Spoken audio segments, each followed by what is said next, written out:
Chapter 8. Nightmare at Noon. In the distance, fire burst from Mount Vesuvius. Burning rocks and fiery ash fell from the sky.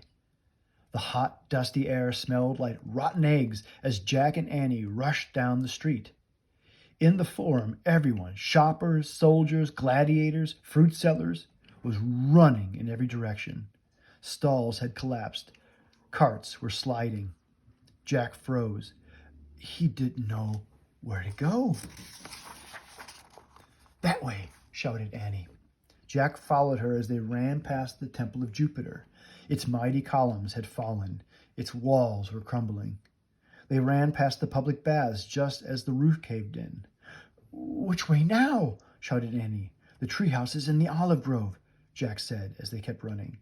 "The olive grove and the bridge are near the street with all those open shops," said Annie. "Remember the bridge?" Jack looked up at the erupting mountain.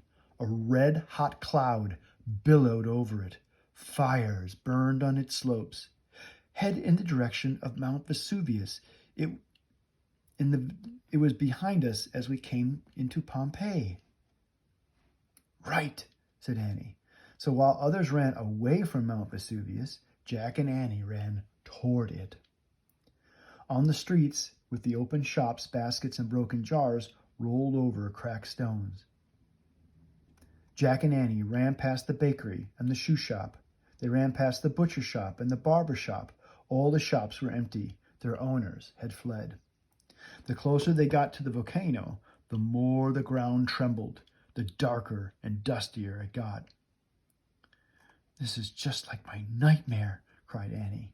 Jack choked on rotten fumes. His eyes watered. "Look, the olive grove," shouted Annie.